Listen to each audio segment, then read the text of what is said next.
If I asked you to picture a sailor for a moment, who would you think of? It would be a figure like Popeye, right? Wearing a white and blue striped shirt, a black anchor tattoo, and the signature pipe in his mouth. Well, what if I told you that according to the Merriam-Webster dictionary, a sailor is simply described as one that sails. So technically, that could be me too, right? When I found myself sitting on this laser boat with a huge bright blue sail gripping onto the sides for dear life. Because never in a million years did I imagine myself in a situation like this. Yes, there I was, far away from land, so fading into distance, and the only thing I could think of for 3 hours was how much I missed having the feeling of solid ground underneath my feet, and how I would never take it for granted ever again. But when I was asked if I wanted to come back, I said yes, immediately. But why? That is exactly what I want to talk about today. You see, for the past 25 to 30 years, we have been living in what psychologists have coined an attention economy.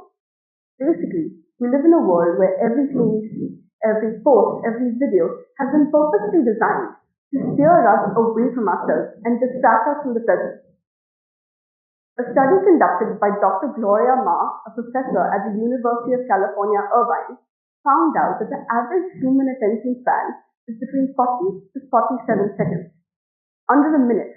I bet some of you have already started zoning out. But can you imagine this? Our ability to sit and to be is being completely stripped away from us.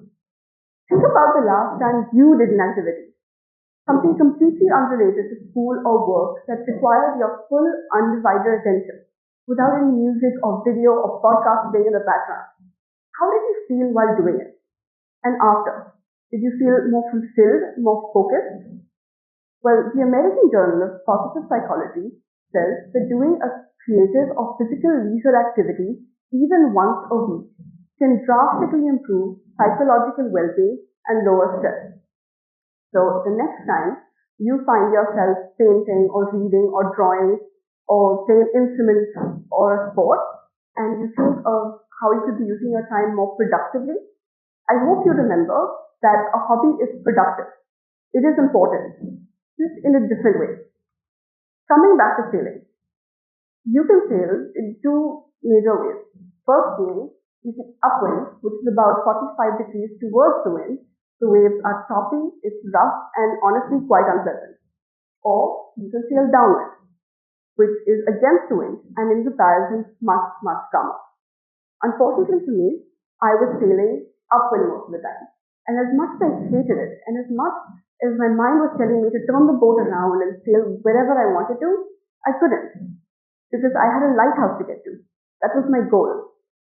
According to philosophers like Marcus Aurelius, you must let go of what you cannot control and divert every ounce of your energy to what you can. In short, you must let go and keep moving. So that is what I did. I kept moving. Well, to a point where I couldn't anymore because I had capsized. It was my second day ever, my first time capsizing. I was totally unprepared. And I had to turn the boat around, and while doing so, I lost momentum and my boat just fell flat. And I found myself floating next to that same bright blue sail once looking down at me. I felt terrible. I felt like I had failed. How could I, of all people, even think I could do something as difficult as sailing? I should have just given up then and there. Those were the thoughts running through my head on the speedboat ride back to the shore, until they were interrupted by two kids, around 10 and 12 years old, arguing. At first, I had no idea what about since they were speaking so quickly, but I found out that they were arguing about who had capsized the most that day. I fell in 4 times, said one proudly. No, you didn't. I saw you. You fell in thrice, said the other. How absurd is that? They were arguing about who had made the most mistakes. Well, it's not absurd at all, actually. Carol Dweck, the psychologist behind the growth mindset, spent decades studying why some people completely crumble under failure while others don't. And it all boils down to whether you see failure as proof that you can't or as information on how to do better. So I went back the next day and the day after that, and by the end of it, I must have capsized about 5 or 6 times. And this is exactly why a hobby is so important. Because when you start something, you are bound to be bad at it. You are bound to fail, and this helps you practice patience with failing, with falling, and getting back up. And this failure, completely unrelated to the ones at school or work, has no consequences. No one is monitoring your progress or the lack of it sometimes. You are free to make mistakes and learn from it at your own pace. I keep on coming back to this poem I love, especially the last two lines of Invictus by William Ernest Henley. He writes, I am the master of my fate, I am the captain of my soul. He wrote this when he was just 27 years old, lying in a hospital bed after having one of his legs amputated.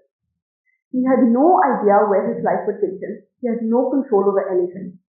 But one thing he did have was the rudder. And that is all any of us have.